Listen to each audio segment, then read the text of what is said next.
चलिए ध्यान दीजिएगा, हम लोगों के मैग्नेटिकल इफेक्ट ऑफ करंट पिछले दिन तक खत्म हो चुका था, है ना। आज से जो हम लोगों को पढ़ना है मैग्नेटिज्म का ही एक अगला चैप्टर है, छोटा सा चैप्टर है जिसका नाम क्या है, मैग्नेटिज्म एंड मैटर। इसको हिंदी में हम लोग बोलते हैं क्या, इसको हिंदी में हम लोग बोलते हैं चुंबकत्व एवं द्रव्य। चुंबकत्व एवं द्रव्य। अब ध्यान दीजिएगा, द्रव्य का मतलब क्या होता है, कोई भी पदार्थ। और पदार्थ में हम लोगों को चुंबकत्व जो पढ़ना है वो इस चैप्टर में पढ़ना है, बहुत ही आसान सा चैप्टर है। बस शर्त ये है क्या कि आपको इलेक्ट्रोस्टैटिक्स आना चाहिए। बहुत सारा डेरिवेशन है, जैसे मैग्नेटिक डाइपोल होगा तो axial line, equatorial line, general point, वो सब मैं करवाने वाला नहीं हूँ। बस मैं नाम बदल के यहाँ लिख दूंगा कि ऐसे करना है, रिजल्ट लिख दूंगा। अगर आपको डेरिवेशन लिखने का मन है तो आप जाइए इलेक्ट्रोस्टैटिक्स रिवीजन करिए, वहां से देखिए और फिर इसमें नाम बदल करके लिख लीजिए। बात समझ में आ रहा है? क्योंकि मैं फिर सेम कॉन्सेप्ट, बस मैं दोबारा रिजल्ट भी सेम, तो मैं रिजल्ट दिखा दूंगा कि सेम क्या आता है, मैं करके नहीं दिखाऊंगा उतना, ठीक ना। अगर जो लोग बाद में आए हैं वो लोग पिछला वीडियो देखिए इलेक्ट्रिक डाइपोल का और फिर यहाँ पर काम कीजिएगा। बात समझ में आ रहा है? तो चीजों को कम समय में करने के लिए हमको क्या करना पड़ेगा, एनालॉगी का मदद लेना पड़ेगा, मतलब नाम को कैसे बदलना है। जैसे पूरे इलेक्ट्रोस्टैटिक्स में इलेक्ट्रोस्टैटिक कांस्टेंट का बात करते थे, तो यहाँ पर मैग्नेटिक कांस्टेंट का बात करेंगे। जहां तक कि मैं पिछले क्लास में बताया था आपको कि हम लोग वहां पर चार्ज का बात करते थे, तो यहाँ पर हम लोग पोल स्ट्रेंथ का बात करेंगे, ध्रुव प्रवणता का बात करेंगे, है ना, एम का। तो इन सारे चीजों को लेकर के धीरे धीरे आगे बढ़ेंगे इस चैप्टर में। बहुत ही आसान सा चैप्टर है और अच्छा चैप्टर है, क्योंकि यहाँ से सवाल पूछे जाते हैं ऑब्जेक्टिव में खास करके बहुत ज्यादा, और सब्जेक्टिव में भी डाइपोल वाला केस से पूछा जाता है। इसीलिए अगर आपको लगे कि हमको डेरिवेशन करना है तो या तो आप इलेक्ट्रोस्टैटिक्स वाला याद रखिए डाइपोल, और उसमें खाली नाम बदल दीजिएगा तो मैग्नेटिक डाइपोल हो जाएगा। और फिर इस तरीके से धीरे धीरे काम करते करते आप स्ट्रेंथ तक पहुंचेंगे, मतलब मेहनत अधिक आपको करना है, मेरे को नहीं करना है। बात समझ में आ रहा है? चलिए, तो भाई यहाँ चुंबकत्व एवं द्रव्य में जो सबसे पहले कहानी होती है शुरू, वो किस चीज की कहानी शुरू होती है, चुंबक के खोज की। तो चुंबक के खोज की कहानी में तुम लोग बचपन से ही 7वीं 8वीं क्लास से कहानी सुनते होगे कि कोई चरवाहा था, किसी पहाड़ी में बकरी चरा रहा था। कुछ कहानियों में बताया जाता है क्या कि उसके डंडे में एक मेटल का कैप लगा हुआ था, खेलते खेलते उसका डंडा चिपक रहा था। कुछ कहानियों में ये बताया जा रहा था कि उस समय में लकड़ी के चप्पल होते थे और उस लकड़ी के चप्पल में कील लगे हुए होते थे, तो उस कील को क्या हो रहा था, कहीं कहीं पर चिपकने का एहसास हो रहा था। वहीं से मैग्नेट का खोज हुआ, और मैग्नेट का खोज होते होते हम लोग आज इतना मैग्नेट को पढ़ रहे हैं, तो उतना लंबा चौड़ा कहानी हम लोगों को पढ़ना नहीं है। एनसीईआरटी में पढ़िएगा, शुरू में थोड़ा सा इंट्रोडक्शन दिया हुआ है, लेकिन उस पर हम लोगों को चर्चा कर करके समय बर्बाद करना नहीं है। जो कहानी बचपन से पढ़ रहे हैं वो हम लोगों को सीधे कहानी शुरू करनी है, कहाँ से, क्षर चुंबक से। कहाँ से कहानी शुरू करनी, क्षर चुंबक। अब देखिए कि ये क्षर चुंबक क्या है। तो क्षर चुंबक के बारे में कहा जाता है क्या कि यह एक प्राकृतिक चुंबक है जिसके 2 ध्रुव होते हैं। क्षर चुंबक क्या है, एक प्राकृतिक चुंबक है जिसके कितने ध्रुव होते हैं, 2 ध्रुव, एक उत्तरी ध्रुव और एक क्या, दक्षिणी ध्रुव। तो क्षर चुंबक का अगर बात करोगे तो इसका नाम क्षर चुंबक इसीलिए है क्योंकि ये क्षर के जैसा देखने में होता है। एक पोल का नाम रखते हैं नॉर्थ पोल और एक पोल का नाम क्या, साउथ पोल। तो इसके बारे में सीधे सीधे आप एक बात में जानिए क्या कि यह क्षर चुंबक जो है ये क्या है, तो क्षर चुंबक जो है ये एक क्या है, प्राकृतिक चुंबक है। क्या है, एक प्राकृतिक चुंबक है। और प्राकृतिक चुंबक तो सर कृत्रिम चुंबक क्या होता है, तो बेटा अभी तक हम लोग जितने भी चुंबक पढ़ रहे थे वो सारे चुंबक हम लोगों ने बनाया था। कैसे, तो करंट डाल करके, और करंट डाल करके जब तक उससे करंट बह रही थी तब तक वो अपने चुंबकीय गुणों को प्रदर्शित कर रहा था, और जैसे ही करंट बहना बंद होगा चुंबकीय प्रवृत्ति उसका क्या हो जाएगा, बंद। लास्ट दिन हम लोग देखे थे कि लूप चुंबक के जैसा बिहेव कर रहा था। उससे पहले देखे थे कि सोलेनाइड चुंबक के जैसा बिहेव कर रहा था। उससे पहले देखे थे क्या कि जो टोराइड था वो चुंबक के जैसे बिहेव कर रहा था। उससे पहले क्या देखे थे कि धारावाही चालक चुंबक के जैसे बिहेव कर रहा था। तो ये सारी चीजें जो थी वो मानव निर्मित चुंबक थी। क्या कि हम किसी भी चालक से अगर धारा प्रवाह कर देते थे तो ये अपना कुछ ना कुछ चुंबकीय गुण प्रदर्शित करने लगता था, और इसीलिए हम उसको क्या बोलते थे, आर्टिफिशियल चुंबक बोलते थे, मानव निर्मित चुंबक बोलते थे। लेकिन ये क्षर चुंबक जो है, ये क्षर चुंबक कैसा चुंबक है, प्राकृतिक चुंबक है। ये प्रकृति से मिलता है, खादानों से मिलता है, पहाड़ियों में खोजने से मिलता है। बात समझ में आ रहा है? चट्टानों के जैसा होता है, पत्थर के जैसा दिखने वाला चीज होता है, ठीक ना। तो इसीलिए इसको क्या बोलते हैं, प्राकृतिक चुंबक। कोई भी चीज जो प्राकृतिक स्रोत से प्राप्त होता है, कहां से, प्राकृतिक स्रोत से, उसे हम लोग क्या बोलते हैं, प्राकृतिक चीजें बोलते हैं। और जो चीजें हम लोग बनाते हैं उसे क्या बोलते हैं, मानव निर्मित। तो ये क्षर चुंबक जो है वो कैसा चुंबक है, प्राकृतिक चुंबक है। इसके दो ध्रुव होंगे, एक कौन सा, एक उत्तरी ध्रुव होगा इसका, एक कौन सा ध्रुव होगा, उत्तरी ध्रुव, जिसे हम लोग नॉर्थ पोल एन से डिनोट करेंगे। और एक कौन सा होगा, एक होगा इसका कौन सा, दक्षिणी ध्रुव। दक्षिणी ध्रुव को हम लोग किस चीज से दिखाएंगे, दक्षिणी ध्रुव को हम लोग दिखाते हैं किस चीज से, साउथ पोल। अब देखना कि इलेक्ट्रोस्टैटिक्स में हम लोग चार्ज पढ़ते थे, चार्ज में क्या पढ़ते थे भाई, प्लस क्यू, और चार्ज में क्या पढ़ते थे, माइनस क्यू। तो यहां पर आप प्लस क्यू का मतलब सीधे जानिएगा कि बात हो रही है किस चीज की, नॉर्थ पोल की, और माइनस क्यू का मतलब जानिएगा कि बात हो रही है किस चीज की, साउथ पोल की। बात समझ में आ रहा है। तो ये नाम को बस बदल बदल के पढ़ते जाना है। अब देखना कि आवेश में सिंगल आवेश संभव है, केवल प्लस क्यू आपको चाहिए तो मिल जाएगा, केवल माइनस क्यू चाहिए तो भी आपको मिल जाएगा। हाँ, उत्पन्न होता है जोड़े में, नष्ट भी होता है जोड़े में, लेकिन उत्पन्न कर लिया और उसके बाद हम पॉजिटिव को लेकर के घूम सकते हैं अकेले, नेगेटिव को लेकर के हम अकेले घूम सकते हैं, लेकिन चुंबक में ऐसा होता नहीं है। जब भी चुंबक का निर्माण करिएगा तो कभी भी एक ध्रुवीय चुंबक का कल्पना आप नहीं कर सकते हैं। जब भी चुंबक का निर्माण होगा तो हमेशा क्या होगा, दो ध्रुव में होगा, मतलब उत्तरी ध्रुव और दक्षिणी ध्रुव दोनों का निर्माण साथ साथ होगा। आप जैसे पॉजिटिव चार्ज को यहां से उठाए और लेकर के घूम रहे थे, वैसे ही केवल आप साउथ पोल को या केवल नॉर्थ पोल को उठा करके घूम नहीं सकते हैं। क्यों कि मान लीजिए क्या भाई साहब कि अपने पास एक चुंबक है, एक चुंबक है कोई सा ऐसा, एक चुंबक है ऐसे बड़ा सा क्षर चुंबक है, और इस बड़ा सा क्षर चुंबक का ये है नॉर्थ पोल और ये है क्या, साउथ पोल। तो इसको एक जगह से दूसरे जगह तक ले जाने के लिए मान लो तुम क्या करोगे, इसको छोटा छोटा टुकड़ा टुकड़ा में तोड़ दोगे। तो मान लो कि हम इसको टुकड़ा टुकड़ा में तोड़ देते हैं कुछ इस तरीके से, एक टुकड़ा यहां से तोड़े, दो टुकड़ा, तीन टुकड़ा, ऐसे तोड़ दी। तो जैसे ही आप टुकड़ों में तोड़िएगा, एक बार तोड़िएगा तो दो ध्रुवों का एक साथ निर्माण होगा, दो ध्रुवों का क्या होगा, एक साथ निर्माण होगा। मान लीजिए कि यहाँ पर नॉर्थ है तो यहाँ पर साउथ बन जाएगा, यहाँ पर नॉर्थ बन जाएगा, यहाँ पर साउथ बन जाएगा। इस तरीके का जो है सो पैटर्न चलता रहेगा, मतलब एक ध्रुव कभी आप सिंगल ध्रुव नहीं बना सकते हैं। अब ध्यान दीजिएगा कि किसी भी चुंबक में मान लो इस तरीके से दो ही टुकड़ा में तोड़ते हैं, है ना ऐसे मान लीजिए यहां से तोड़े तो यहाँ पर क्या बन जाएगा, एक साउथ, और यहाँ पर क्या बन जाएगा, एक नॉर्थ। इस तरीके से अगर हम किसी भी चुंबक को तोड़ते हैं तो जब चुंबक को तोड़ेंगे तो दो ध्रुवों का एक साथ निर्माण होगा, क्या, एक उत्तरी ध्रुव का और एक दक्षिणी ध्रुव का। तो अब अगर इसमें से हमको पार्टिकल को इसको मूव करवाना है, इसको ले जाना है कहीं पर, तो ये साउथ पोल और ये नॉर्थ पोल दोनों एक साथ जाएगा। अगर हम इसको ले जाना चाहें तो ये नॉर्थ पोल और ये साउथ पोल क्या होगा, दोनों एक साथ जाएगा। आप ध्यान दीजिएगा कि कभी भी अगर आप चुंबक देखे हो, क्षर चुंबक, तो क्षर चुंबक को आप जहां से तोड़िएगा वहां से फिर वो चिपकेगा नहीं। इसका मतलब यह है कि जहां से तोड़ा गया है वहां पर अपोजिट पोल जनरेट नहीं हुए हैं, बल्कि कैसे पोल जनरेट हुए हैं, सेम पोल। तो अगर हम यहां से तोड़ेंगे तो यहां पर तो मैं लिखने के लिए मैं लिख दिया हूं साउथ पोल और नॉर्थ पोल, लेकिन आप यहां से अगर तोड़ेंगे तो होता क्या चीज है कि यहां पर मान लीजिए साउथ पोल बना, तो ये वाला जो पोल है साउथ पोल, ये अपना पोलैरिटी चेंज करके बनाएगा नॉर्थ, और फिर से यहां पर क्या बना लेगा, साउथ। इस तरीके से पोलैरिटी चेंज हो जाती है तोड़ने से। तो अगर आप बचपन में कभी खेले हो चुंबक से और चुंबक को तोड़ दिए हो, बहुत बार करते हैं हम लोग, तो जहां से आप तोड़िएगा अगर उसी ऑर्डर में चाहिएगा फिर से जोड़ने के लिए तो वो जुड़ेगा नहीं। तो भाई हम जानते हैं क्या कि चुंबक में समान ध्रुवों के बीच में क्या होता है, प्रतिकर्षण, और अगर असमान ध्रुव है तो क्या होगा, आकर्षण।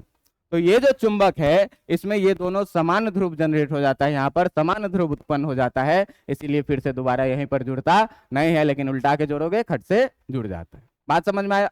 अब देखिए कि कोई भी चुंबक, जैसे कोई आवेश क्या करता था, अपना विद्युतीय क्षेत्र बनाता था, ऐसे ही कोई चुंबक क्या करेगा, अपना चुंबकीय क्षेत्र बनाएगा।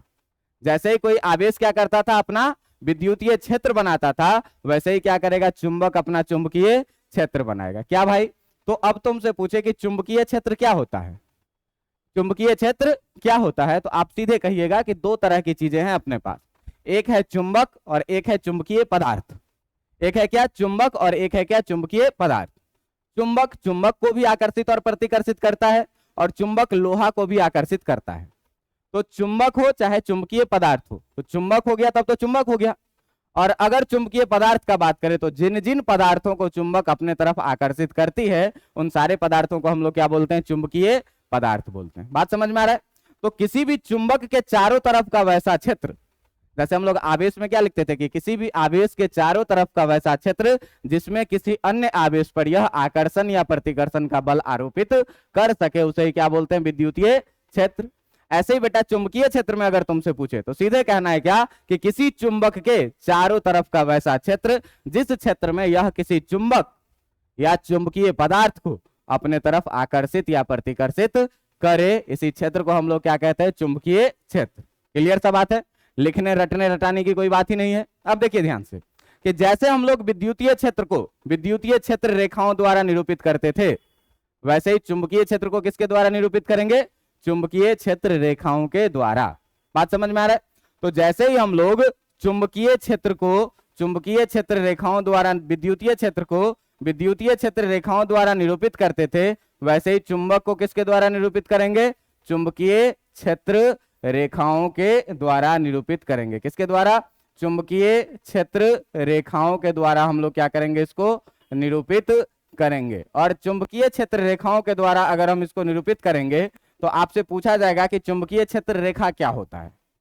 तो आप जरा सा याद कीजिए कि आपको विद्युतीय क्षेत्र रेखा के समय में मैंने आपको क्या बताया था कि धन आवेश विद्युतीय क्षेत्र में जिस पथ पर गतिमान हो, अगर वो फ्री हो तो गतिमान होगा। बात समझ में आ रहा है कि कोई भी मुक्त धन आवेश जिस पथ पर गतिमान होता है उसी रेखा को हम लोग क्या बोलते हैं, उसी रेखा को हम लोग क्या बोलते हैं, विद्युतीय क्षेत्र बोलते थे, जिसमें आवेश गतिमान होता था, धन आवेश।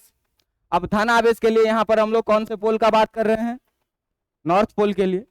तो चुंबकीय क्षेत्र जब आपसे पूछे तो चुंबकीय क्षेत्र के बारे में आप सीधे से लिखिएगा क्या कि जो चुंबकीय क्षेत्र रेखा है यह एक काल्पनिक रेखा है। क्या है, यह एक सबसे पहले क्या कि काल्पनिक रेखा है। और इन काल्पनिक रेखाओं का कॉन्सेप्ट आता है किस लिए, तो इन काल्पनिक रेखाओं का कॉन्सेप्ट आता है बेटा स्टडी को आसान करने के लिए।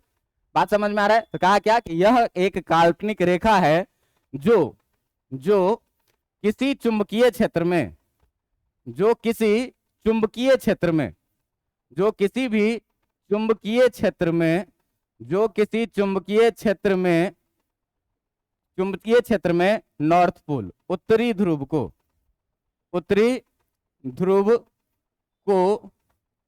गतिमान, जो किसी चुंबकीय क्षेत्र में उत्तरी ध्रुव के गतिमान पथ को उत्तरी ध्रुव के गतिमान पथ को कि गतिमान उत्तरी ध्रुव का जो पथ होगा इसी पथ को क्या करता है, निरूपित करता है। मतलब भाई कि मैग्नेटिक फील्ड है, मैग्नेटिक फील्ड में हम एक छोटा सा उत्तरी ध्रुव को छोड़ दिए, उत्तरी ध्रुव को छोड़ नहीं सकते हैं। क्यों सर, कि अकेले ध्रुव एग्जिस्ट नहीं करता है, जब भी ध्रुव आएगा तो जोड़े में आएगा।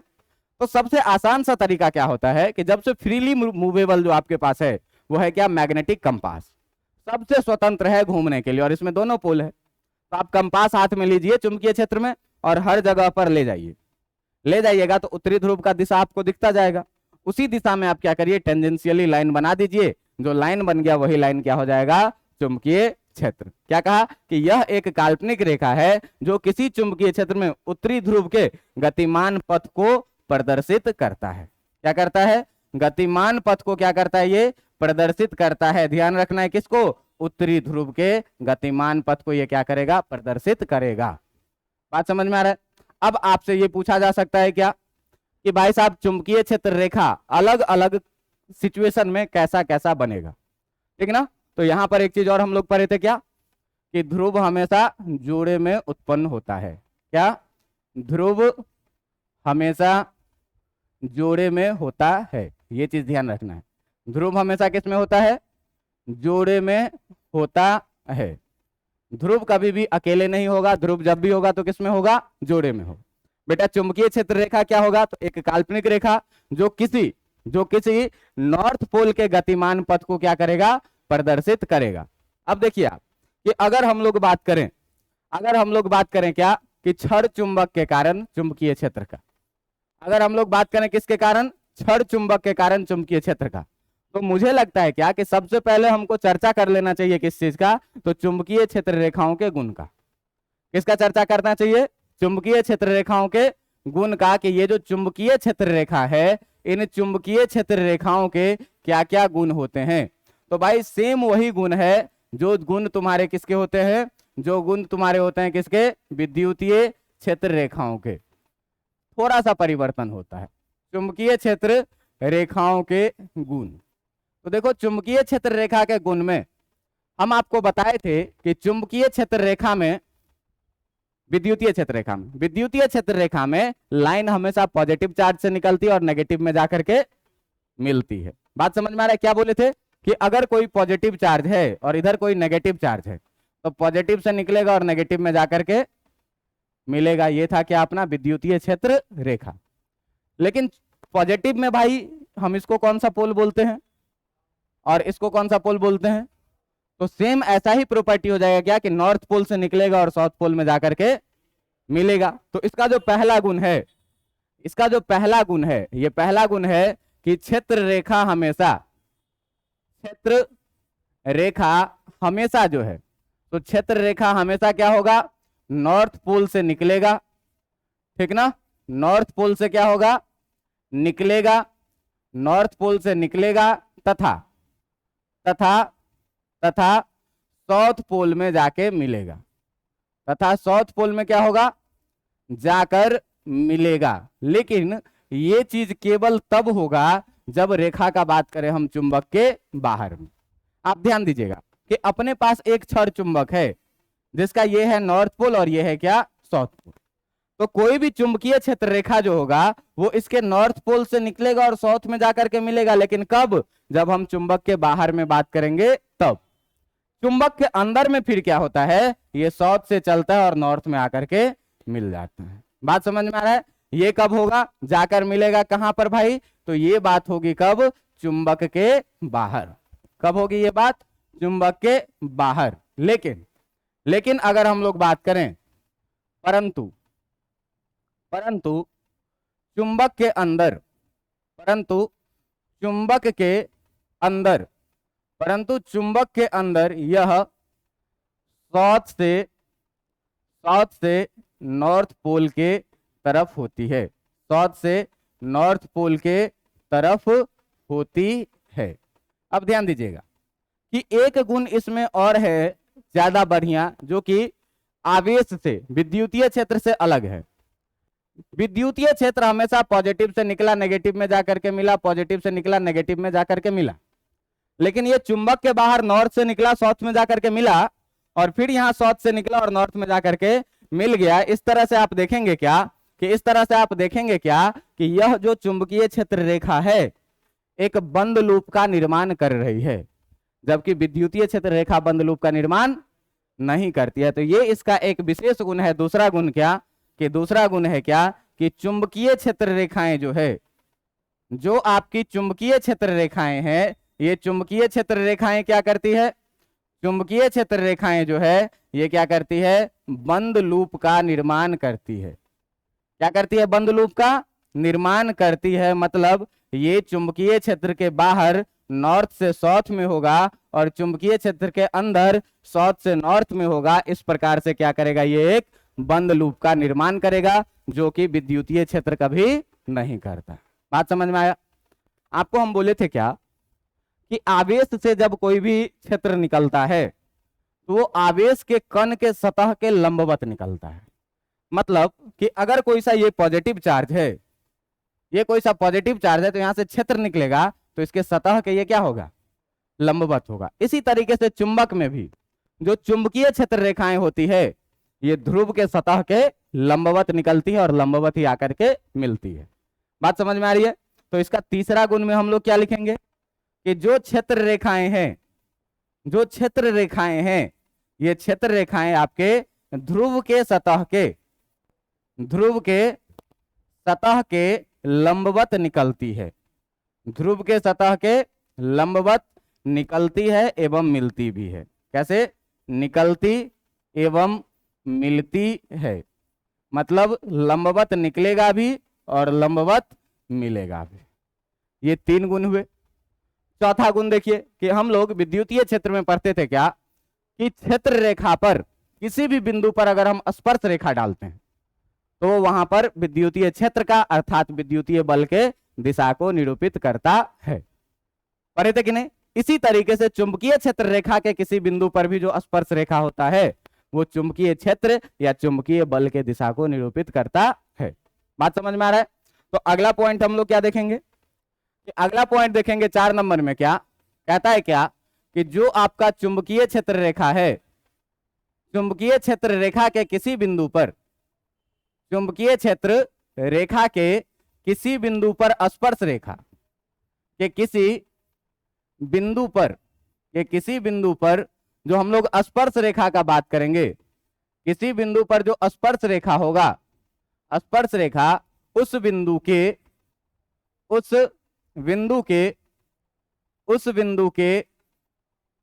चुंबकीय क्षेत्र के दिशा को निरूपित करता है। क्या करता है? चुंबकीय क्षेत्र के दिशा को निरूपित करता है। चुंबकीय क्षेत्र के दिशा को निरूपित करता है। इसका मतलब ये हुआ भाई कि विद्युतीय क्षेत्र में भी ये बात हम लोग पढ़े थे कि विद्युतीय क्षेत्र पर अगर किसी बिंदु पर स्पर्श रेखा डाला जाए, स्पर्श रेखा डाला जाए तो उस बिंदु पर ये क्या करता है? विद्युतीय क्षेत्र के दिशा को निरूपित करता है। तो मान लीजिए कि कहीं पर अगर चुंबकीय क्षेत्र है ऐसा इधर से गई है इधर की तरफ, तो इसके अलग अलग बिंदुओं पर जब हम लोग बात करेंगे स्पर्श रेखा का, तो ये स्पर्श रेखा यहां पर ऐसे होगी, इस बिंदु पर ऐसे होगी, कहीं इस बिंदु पर कहीं कुछ ऐसा होगा। तो ये अलग अलग बिंदुओं पर जो अलग अलग स्पर्श रेखाएं हैं, ये हर बिंदु के चुंबकीय क्षेत्र के दिशा B1, B2 और B3 को क्या कर रहा है? निरूपित कर रहा है। मतलब ये पार्टिकुलर बिंदु पर A पर इस दिशा में है, इस पार्टिकुलर बिंदु B पर जो है वो इस दिशा में, इस पार्टिकुलर बिंदु C पर जो है वो एक पार्टिकुलर दिशा में है। मतलब कि अगर किसी भी बिंदु पर हम लोग स्पर्श रेखा डालेंगे तो उस बिंदु पर वो क्या करेगा? चुंबकीय क्षेत्र के दिशा को बतलाएगा। क्लियर है इतनी बातें? अब इसी आधार पर एक और गुण आता है क्या कि दो चुंबकीय क्षेत्र रेखाएं कभी एक दूसरे को काटती नहीं है। अगला पॉइंट क्या आ रहा है? अगला पॉइंट आ रहा है क्या कि जो दो चुंबकीय क्षेत्र रेखाएं हैं, जो आपके दो चुंबकीय क्षेत्र रेखाएं हैं, दो चुंबकीय क्षेत्र रेखाएं कभी एक दूसरे को काटती नहीं है, कभी एक दूसरे को काटती नहीं है। क्यों नहीं काटती है भाई? कि अगर मान लो कि दो चुंबकीय क्षेत्र रेखाएं ये और एक ये, इसका हम नाम रख लें L1 और इसका नाम हम रख लें L2, ये दोनों का दिशा है। मान लीजिए कि ये दोनों का दिशा है, इसका दिशा इधर और इसका दिशा इधर। ये दोनों अगर एक दूसरे को काट देगा तो इस कटान बिंदु P पर देखिए, इस कटान बिंदु P पर आप देखिएगा तो यहां पर इस वाले पर बल का एक टेंजेंट ऐसा पॉसिबल होगा और इस वाले पर जो है सो एक टेंजेंट ऐसा पॉसिबल होगा, जो एक ही बिंदु पर बल के दो अलग अलग दिशाओं को दिखा रहा है। और किसी एक ही बिंदु पर परिणामी बल का कभी भी दो अलग अलग दिशा संभव नहीं है, इसीलिए चुंबकीय क्षेत्र रेखाएं कभी एक दूसरे को काटती नहीं है। बात समझ में आ रहा है?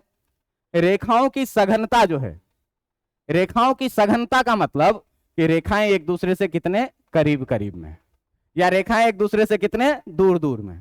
तो अगर अधिक अधिक नजदीक में है तो नजदीक होने का मतलब क्या? रेखाएं सघन है, और दूर दूर है इसका मतलब कम सघन।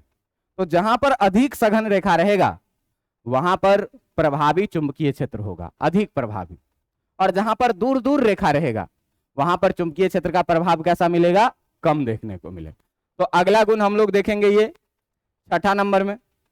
छठा नंबर में क्या देखेंगे कि रेखाओं की सघनता, रेखाओं की सघनता जो है कि रेखाएं कितने सघन हैं, रेखाओं की सघनता प्रभावी चुंबकीय क्षेत्र को, प्रभावी चुंबकीय क्षेत्र को निरूपित करती है। क्या करती है? प्रभावी चुंबकीय क्षेत्र को निरूपित करती है। कि मतलब भैया कि अगर जो है तो चुंबकीय क्षेत्र रेखाएं एक दूसरे के करीब करीब है तो वहां पर चुंबकीय क्षेत्र जो है तो अधिक मजबूत होगा, और अगर रेखाएं एक दूसरे के दूर दूर है इसका मतलब जो चुंबकीय क्षेत्र है वो क्या होगा? कमजोर होगा। तो आप देखिएगा ध्यान से, अगर मान लें कि हम एक ऐसा डायग्राम करें, अगर हम एक ऐसा डायग्राम करें और ये है चुंबकीय क्षेत्र रेखाएं, इन रेखाओं में एक पॉइंट का नाम रख लेते हैं हम लोग, इस पॉइंट का नाम x और इस किसी पॉइंट का नाम रख लेते हैं y। तो आप बताइए कि रेखाएं नजदीक नजदीक x के पास में है कि y के पास में है?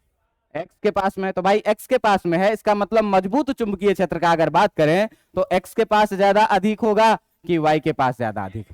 x के पास ज्यादा अधिक होगा। बात समझ में आ रहा है कि नहीं? अब यहीं से अगर मान लो कि हमको एक समान चुंबकीय क्षेत्र का कल्पना करना है, अगर हमको एक समान चुंबकीय क्षेत्र का कल्पना करना है तो एक समान चुंबकीय क्षेत्र दिखाना है, मतलब ये रेखाएं समानांतर हो और समान दूरी पर हो, है ना? तो यहीं पर हम लोग बात करते हैं किस चीज का? यहीं पर हम लोग बात करते हैं 7वें नंबर का।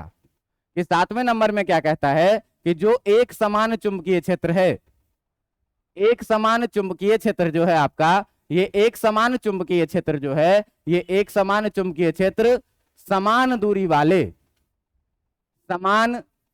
वाले समानांतर रेखाओं द्वारा निरूपित किया जाता है। समान दूरी वाले समानांतर रेखाओं द्वारा निरूपित किया जाता है। कि अगर हमको एक समान चुंबकीय क्षेत्र का बात करना है तो एक समान चुंबकीय क्षेत्र का मतलब क्या? कि एक समान दूरी वाले जो है सो क्या हो? समानांतर रेखाएं हो जिनके बीच की दूरी एक समान हो। जैसे ध्यान दीजिएगा कि अगर हम बात करें इन रेखाओं का, तो ये रेखाएं देखिए कि एक दूसरे के समानांतर भी है, एक दूसरे के समानांतर भी है और एक समान दूरी पर भी है, एक दूसरे के समानांतर भी है और समान दूरी पर भी है। इसका मतलब क्या हुआ कि ये सारी चुंबकीय क्षेत्र जो है, अगर हम किसी बिंदु पर बात करें ए या बी या सी या कहीं पर भी डी, इन सारे जगहों पर अगर हम चुंबकीय क्षेत्र का बात करें बी ए का या बी एट बी का या बी एट सी का या बी एट डी का, तो हर जगह पर चुंबकीय क्षेत्र का मान क्या होगा? एक जैसा होगा। क्यों? कि सघनता चुंबकीय क्षेत्र रेखाओं की हर जगह क्या है? एक जैसी है। बात समझ में आ रहा है?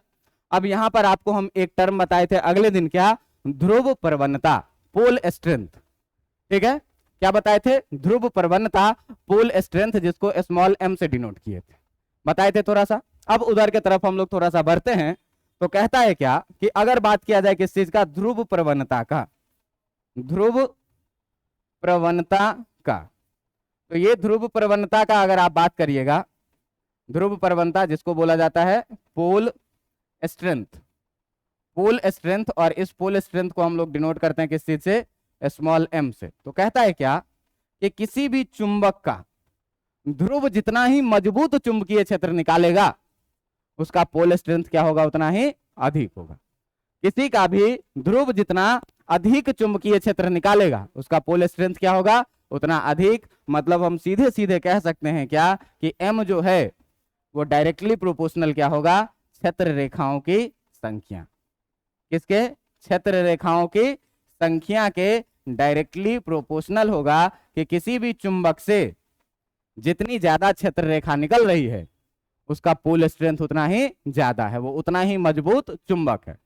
आपसे पूछा जाए कि पोल स्ट्रेंथ का मात्रक क्या होता है, आपसे क्या पूछा जाए कि पोल स्ट्रेंथ का मात्रक क्या होता है, तो ध्यान दीजिएगा कि अगर हम लोग बात करें ध्रुव प्रवणता, पोल स्ट्रेंथ की, तो पोल स्ट्रेंथ का जो मात्रक होगा, पोल स्ट्रेंथ का एसआई मात्रक का अगर आप बात करें तो पोल स्ट्रेंथ का एसआई मात्रक होता है एम्पियर मीटर। अब मुझे इसका बीमा लिखने का जरूरत ना पड़े, मुझे इसका बीमा लिखने का जरूरत ना पड़े, क्योंकि एम्पियर है, करंट है, एटी होता है, आपको पता है।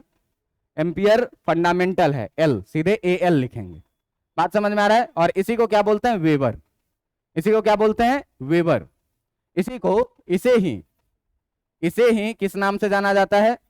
इसे ही वेबर के नाम से जाना जाता है, इसे ही वेबर के नाम से जाना जाता है। और अच्छी बात यह है क्या कि यह जो है यह कैसी राशि है? तो यह अदिश राशि है। जैसे चार्ज एक अदिश राशि होती थी वैसे यह भी क्या है? एक अदिश राशि है। किसका? कोई परिभाषा नहीं है, बस नाम याद रखो। चार्ज के जैसे टर्म होता है। पोल स्ट्रेंथ कभी परीक्षा में नहीं आएगा, बस आप इतना जानिए कि चार्ज जितना ज्यादा, 1 कूलम का मतलब कम चार्ज होता है, 10 कूलम का मतलब क्या होता है? इसीलिए किसी का पोल स्ट्रेंथ का मान कम रहेगा तो कम और अधिक रहेगा तो अधिक। बात समझ में आ रहा है? तो पोल स्ट्रेंथ का मतलब केवल किससे है कि ध्रुव की शक्ति, आप सीधे ध्यान रख लीजिएगा क्या कि किसी भी ध्रुव की शक्ति कितनी है, क्या है ध्रुव की शक्ति कितनी है, इस पर ध्यान देना है। तुम ध्यान देना, इससे जहां से सब्जेक्टिव क्वेश्चन आएगा मैं ये बता दूंगा, ऑब्जेक्टिव के लिए ये सारी चीजें याद रखनी है। बात समझ में आ रहा है? तो ये पोल स्ट्रेंथ की बात हो गई। अब ध्यान दीजिएगा कि प्रत्येक चुंबक जो व्यवहार करता है वो प्रत्येक चुंबक व्यवहार करता है किसके जैसे, एक द्विध्रुव के जैसे, क्योंकि हर चुंबक में दो ध्रुव होंगे, दो ध्रुव समान ध्रुव तो नहीं होंगे, विपरीत ध्रुव होंगे। तो द्विध्रुव के परिभाषा से इसको मिलाओ, क्या पढ़े थे कि जब दो विपरीत आवेश जिनका परिमाण कैसा हो, एक ही जैसा हो, एक दूसरे से अल्प दूरी पर स्थित होते हैं तो सिस्टम को क्या कहते थे, विद्युत द्विध्रुव। तो भाई कोई छोटा चुंबक ले लें तो इसका जैसा ये ध्रुव वैसा ये ध्रुव, अगर इसका पोल स्ट्रेंथ m होगा तो इसका भी पोल स्ट्रेंथ कितना होगा, m होगा।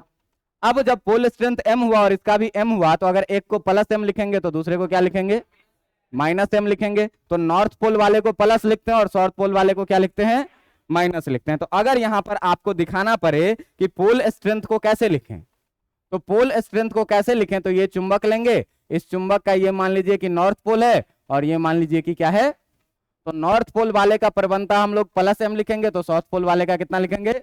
और मान लीजिए कि इस दोनों के बीच का डिस्टेंस अगर 12 है, अगर इस दोनों के बीच का डिस्टेंस कितना है, 12 है, तो 12 है तो हम लोग जो चुंबकीय द्विध्रुव आघूर्ण लिखेंगे, क्या लिखेंगे, चुंबकीय द्विध्रुव आघूर्ण, क्या लिखेंगे, चुंबकीय द्विध्रुव आघूर्ण।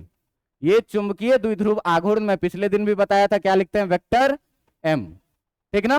तो वेक्टर m जैसे वहां पर एक आवेश और दोनों के बीच की दूरी का गुणनफल होता था, वैसे यहां पर जो आप m लिखेंगे वो m कितना लिखेंगे, एक ध्रुव आघूर्ण, ठीक ना, ध्रुव प्रवणता m गुने दोनों के बीच की दूरी कितनी, 12, दोनों के बीच की दूरी कितनी, 12, तो m इंटू 12। अब देखो मास ये भी हम लोग पढ़े थे, ध्रुव प्रवणता अदिश राशि है, लेंथ भी क्या है, वहां भी चार्ज अदिश होता था, लेंथ क्या होता था, लेकिन फिर भी ध्रुव प्रवणता क्या होती थी, वेक्टर होता था, डायपोल मोमेंट क्या होता था, वेक्टर, इसीलिए यहां पर भी डायपोल मोमेंट क्या होगा, वेक्टर।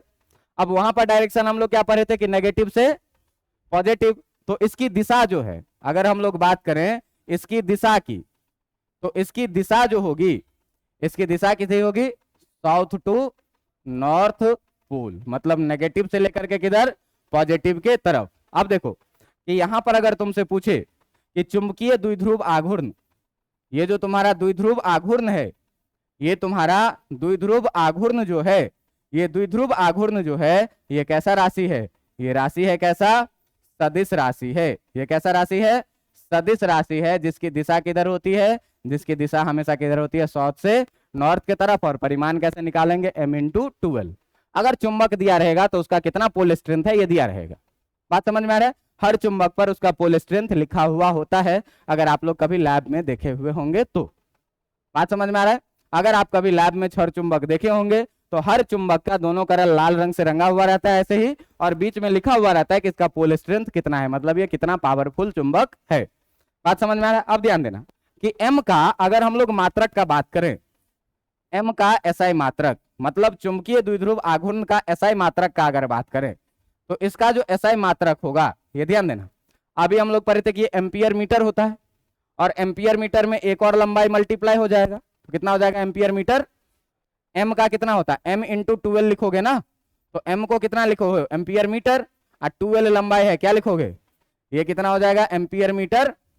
तो इसका SI मात्रा का अगर बात करेंगे तो कितना होगा, एम्पियर मीटर स्क्वायर, या इसे ही एम्पियर मीटर को हम लोग क्या कहते थे, एम्पियर मीटर को हम लोग क्या कहते थे, वेबर, और वेबर में क्या करेंगे, मीटर से गुना कर देंगे, तो इसका कितना हो जाएगा, इसका जो SI मात्रक हो जाएगा ये क्या हो जाएगा, वेबर मीटर होता है।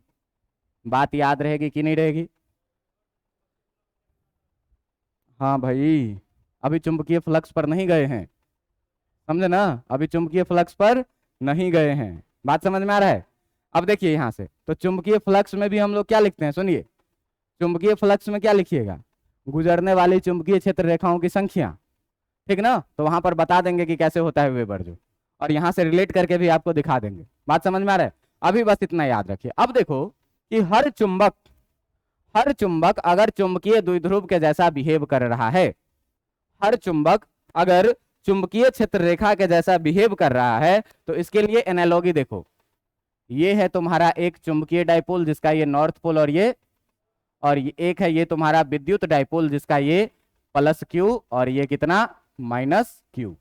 इस दोनों के बीच का डिस्टेंस भी कितना और इस दोनों के बीच का डिस्टेंस भी कितना 12। अब ध्यान देना कि यहां हम लोग बात कर रहे हैं किस चीज का, चुंबक का, यहां हम लोग बात कर रहे हैं किस चीज का, और यहां हम लोग किस चीज का बात कर रहे हैं, आवेश का, विद्युत का।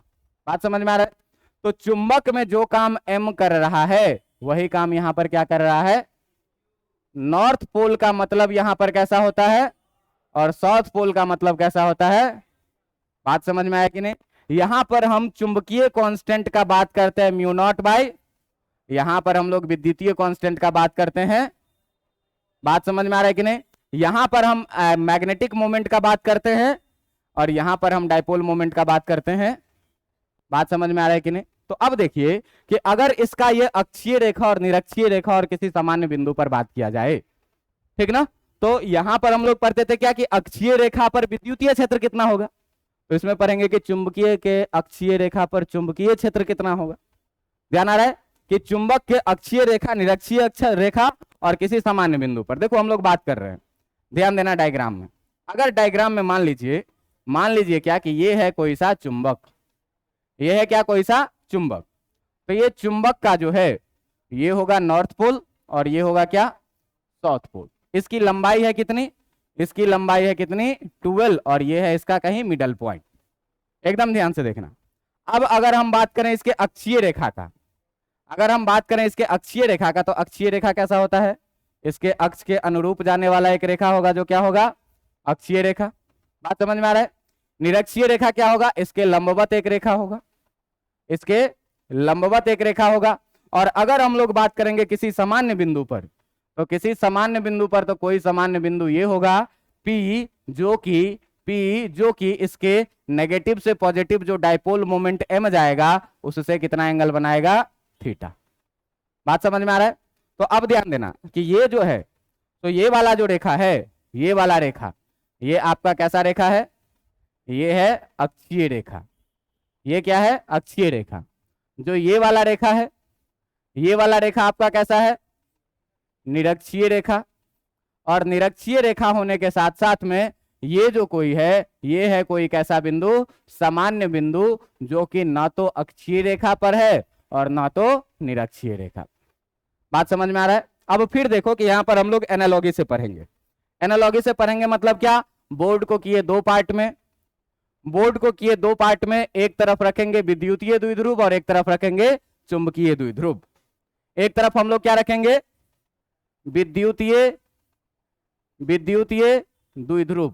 एक तरफ हम लोग किस चीज के बारे में पढ़ेंगे, विद्युतीय द्विध्रुव के बारे में, और एक तरफ किस चीज के बारे में, चुंबकीय द्विध्रुव के बारे में। अब आप देखिएगा ध्यान से, अगर आपको फॉर्मूला याद हो तो यहां पर हम लोग ई एक्सियल लिखते थे।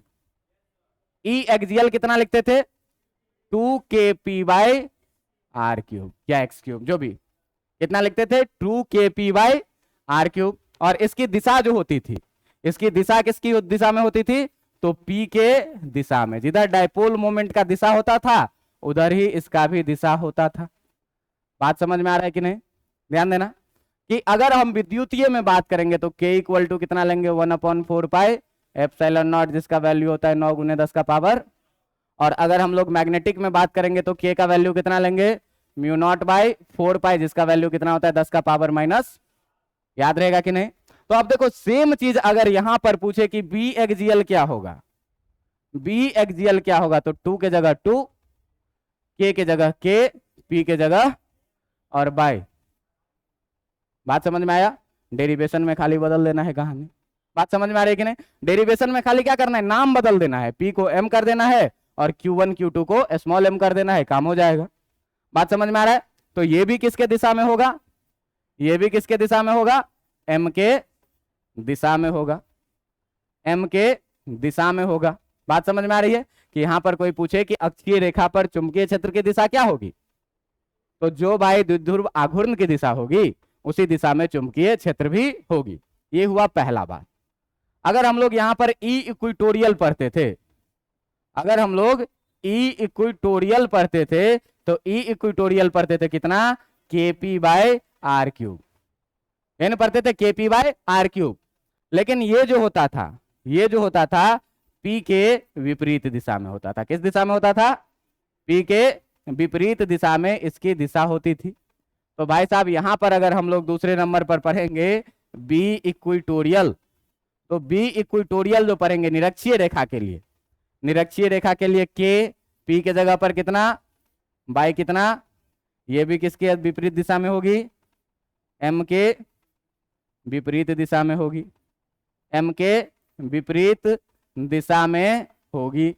अब ध्यान दीजिएगा कि किसी सामान्य बिंदु पर हम लोग पढ़े थे, तीसरे नंबर पे E एट P पढ़े थे। E एट कितना पढ़े थे P, तो KP by R cube root under 4 times नहीं 3 times, root under 3 times cos square theta plus कितना 1, यही फॉर्मूला पढ़े थे।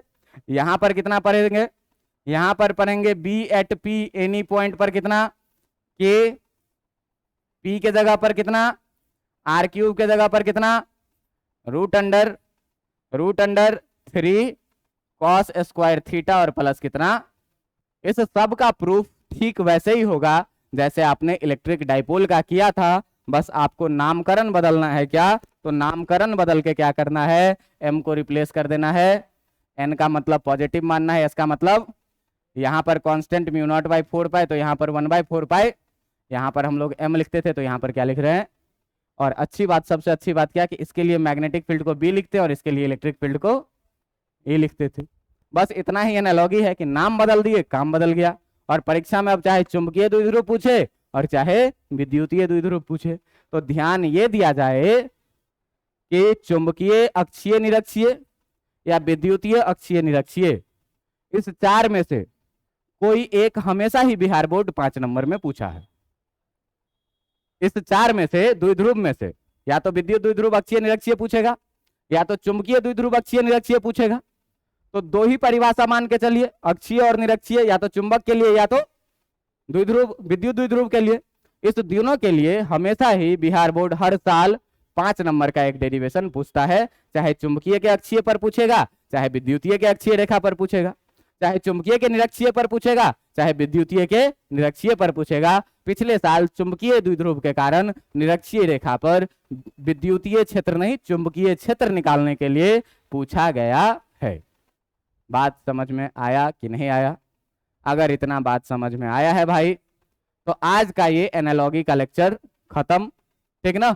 और इसमें आप लोग ध्यान ये बात का रखिएगा खाली कि अगर किसी को प्रूफ भी देखना हो तो सारा वीडियो अपने पास है ना, इलेक्ट्रोस्टैटिक्स में जाओ, प्लेलिस्ट खोलो, डाइपोल का लेक्चर निकालो और तीनों लेक्चर देख डालो, ये वाला भी क्या हो जाएगा। बात समझ में आया? और फिर अगर आपका मन करे कि यहाँ भी हम डेरिवेशन लिखें, देन जाइए वीडियो देखिए, नाम बदलिए और लिखिए। काफी है, काफी है आज के लिए।